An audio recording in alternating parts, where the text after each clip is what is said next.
হে আল্লাহ, আমাদের প্রতিটা মুসলিম নর নারীকে তোমার কাবা শরীফ ছুঁয়ে জিয়ারত করার তৌফিক দান করো, সবাই যেন হজ পালন করতে পারি। আমিন। আল্লাহু আকবার, আল্লাহু আকবার, লা ইলাহা ইল্লাল্লাহ, আল্লাহু আকবার, আল্লাহু আকবার, ওয়ালিল্লাহিল হামদ। আসসালামু আলাইকুম রাহমাতুল্লাহি ওয়া বারাকাতুহু। বন্ধুরা, স্বাগত জানাচ্ছি আজকের নতুন একটি ভিডিওতে। আপনাদের সাথে আছি আমি শাহিনুর সিদ্দিকা, বলছি প্রাণের শহর ঢাকা থেকে।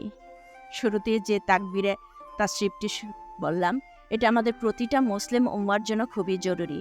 এটা বিশেষ করে এই জিলহজ মাসে ঈদের আগের দিন ফজরের ফরজ নামাজের পর প্রতি একবার পড়া ওয়াজিব, 3 বার পড়া সুন্নত। ঈদের আগের দিন থেকে ঈদের পর তৃতীয় দিন পর্যন্ত আমরা প্রতিটা নর নারী এই দোয়াটা পড়ব, এবং এই দোয়ার সাথে সাথে আমরা প্রতিটা মুসলিম উম্মা, আপনার যদি হজ ফরজ নাও হয়ে থাকে, অর্থ সম্পদ এতটা নাও থাকে, তারপরে আমি আজকে বলবো মন থেকে আমার সাথে সাথে এখন আমিন বলবেন, মন থেকে দোয়া করবেন। আল্লাহ, আমরা যারা ভিডিওটা দেখছি এবং প্রতিটা নর নারীকে আমাদের সেই তোমার কাবা শরীফে গিয়ে জিয়ারাত করার তৌফিক দান করো আল্লাহ। আমিন, আমিন, ঝুমা আমিন। কোন ওসিলায় আল্লাহ কাকে মাফ করে দিবে, কোন ওসিলায় কাকে কোন এবাদতের বন্দিগির সৌভাগ্যবান করে দিবে, আপনাকে আল্লাহর ঘরে যাওয়ার তৌফিক দান করবে, আপনি চিন্তাও করতে পারবেন না। হয়তো আপনার অর্থবিত্ত এরকম নেই যে আপনি সেটা কল্পনাও করতে পারবেন, কিন্তু আল্লাহ বলছে আমার কাছে চাও। কোন মুহূর্তের দোয়া আমি কবুল করব আমরা কেউ বলতে পারি না। সুতরাং আমি বলবো আজকের ভিডিওকে ওসিলা করে হলো মন থেকে আল্লাহর কাছে চেয়ে নেন। আল্লাহ যেন আমাদের প্রতিটা মুসলিমকে কুরবানি করার তৌফিক দান করে, আমরা কুরবানি দিতে পারি। হয়তো অনেকে কুরবানিও দিতে পারছেন না, এবং আল্লাহর ঘরে যে আল্লাহর ঘরটার জিয়ারত করে ইবাদত করে আসতে পারি, আল্লাহর কাছে মাপ চেয়ে আসতে পারি। আল্লাহ এতটুকু সুযোগ সুবিধা যেন আমাদের প্রত্যেকটি করে দেয়। মন থেকে নিয়ত করে ফেলেন, আমি আল্লাহ তোমার ঘরে যেয়ে লাব্বাইক বলে হাজির হতে চাই। আল্লাহ, তুমি কবুল করো। আমাকে যে সম্পদ, যেই অর্থই দিয়েছ না কেন, আমি তোমাকে চাই, তোমার কাছে যেতে চাই, তোমার দিদার লাভ করতে চাই। মন থেকে দোয়া করেন। কখন কোন দোয়া কার উসিলায় কে মাপ পেয়ে যায় কেউ বলতে পারি না। আর এই গাছটা আমি সাজিয়ে নিব আজকে আমার বেসিনের সামনে। আমি জানতাম না এটা পানি দেওয়া হয়। আর এই যে একটা কথা বললাম না, এই জিলহজ মাসের আরাফাতের দিনটা খুবই জরুরি। আরাফাতের দিনটা হলো হজের দিন, আর সেটা হয়েছে আমাদের বাংলাদেশে, সেটা পড়ছে শনিবার।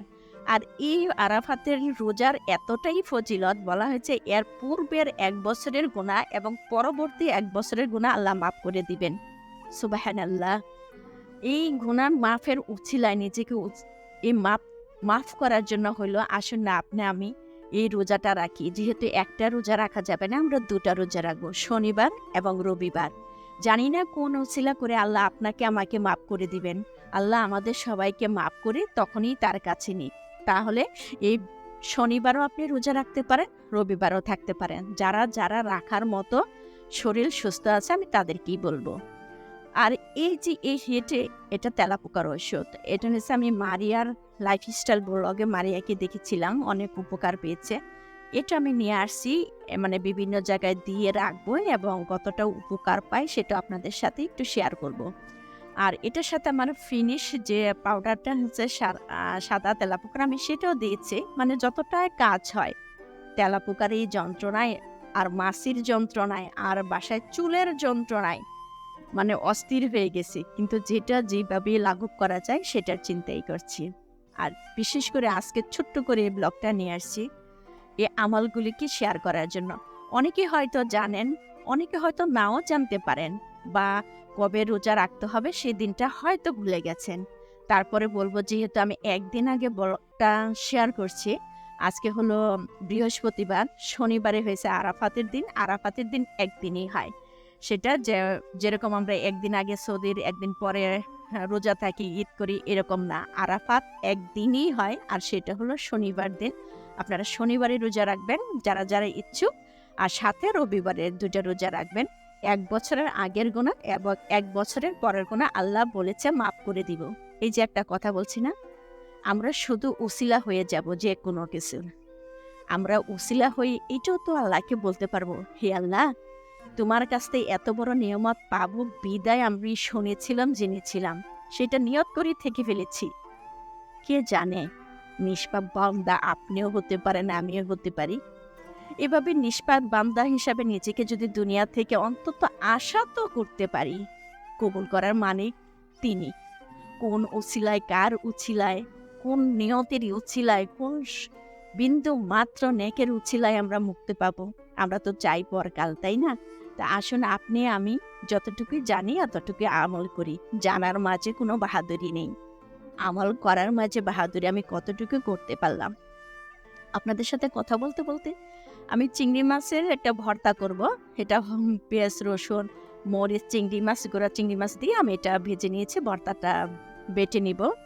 আর পোয়া মাছ ভুনা করেছি, আর শাক রান্না করব। কলমি শাক, কলমি শাক আমি সবসময় দেখা গেছে বেশি করে পেঁয়াজ রসুন দিয়ে এটাতে পরে শুকনা মরিচটা আছে না, এটা একটু মসমস করে ভেজে লবণ দিয়ে মানে চটকিয়ে তারপরে কিন্তু এভাবে ভাল লাগে। আর কলমি শাকে যদি মানে শুকনো মরিচের ফ্লেভারটা না আসে, আমার আমার মতে আর কি, মানে শাকের মাঝে শুকনো মরিচের ফ্লেভার না আসলে মনে হয় শাক খাওয়া মানে কেন জানি ভালো লাগছে না। এটা যার যার মানে রুচির উপর নির্ভর করে। আর জানেন তো আমি কি পরিমাণে জারখোর। আমাকে কেউ যদি মানে বিরিয়ানি না দিয়ে যদি যে কোনো একটু ভর্তা দিয়ে যদি বলে যে ভাত খাও, আমি মনে হয় তাতেই খুশি। আমি অল্পতেই সন্তুষ্টি, তারপর খাবারের বেলায় ভর্তায় আরো সন্তুষ্টি। ছেলেকে খাওয়াই নিলাম দুপুরে। আমার ছেলেও, ছোট ছেলে, মাছ ভাজা দিয়ে ভীষণ খেতে পছন্দ করে, তার জন্য এক তেলাপিয়া ভেজে নিয়েছিলাম। আর এই যে ছেলে কিন্তু সব ভাত শেষ করে নাই। আমি আর ভর্তার লোভ সামলাতে পারছিলাম না, চিংড়ি মাছের ভর্তা তৈরি করে নিয়েছি। আর ছেলের যে বেঁচে যাওয়া ভাতটা ছিল এটাতে দিয়েই খাবার শুরু করলাম। আর এটা খাবারটা না আসলে একটা অভ্যাস। অনেকে ভর্তা শুনলে মনে করবেন ঝাল। আচ্ছা একটা কথা বলেন তো, ভর্তা খাবো কিন্তু ঝালের যদি না হয়, ভর্তা খেয়ে কোনো লাভ আছে? অনেকে বলে কি যে ভর্তা খেয়েছি একটু কম জাল দিয়ে বানাইছি, তেমন জাল দেই নাই। তার মানে আপনি ভর্তা প্রেমী নয়। ভর্তা প্রেমী মানেই হলো একটু ঝাল ঝাল, লবণ লবণ, তাই না? আমার সাথে একমত হবেন যারা আমার মতো জালখোর আর ভর্তাখোর। আর দুপুরে এভাবেই খেয়ে নিলাম। আমার কিন্তু ভর্তার সাথে একটু ভাজা মাছ খেতে খুবই ভালো লাগে। আবার শাক ভাজি, এটার সাথেও ভাজা মাছ খেতে খুবই ভালো লাগে। করকরা একটা ভাজা মাছ থাকবে, আর সেভাবেই আমি খেয়ে নিলাম আজকের দুপুরে। আর এটা কিন্তু আরেক দিনের একটা ব্লগ, আমি যেদিন ওষুধটা দিয়েছিলাম তারপরে। দেখেন কি সুন্দর, মানে মোটামুটি 80% কাজ করছে ওষুধটায়, তেলাপোকা মরে গেছে। আর এই যে বললাম, আপনারা শনিবারের রোজাটা অবশ্যই রাখবেন, তাকবীরটা পড়বেন। তাকবীরটা যদি আমার কাছ থেকে শুনতে ভালো নাও লাগে, ইউটিউবে সার্চ দিয়ে দেখে নেবেন। আল্লাহ আমাদের সবাইকে আমল করার তৌফিক দান করুক। এতক্ষণ পর্যন্ত আমাকে ধৈর্য সহকারে যারা সময় দিয়েছেন, আপনাদের ইবাদত এবং রোজা আল্লাহ সব কবুল করুক। আসসালামু আলাইকুম ওয়া রাহমাতুল্লাহি ওয়া বারাকাতুহু।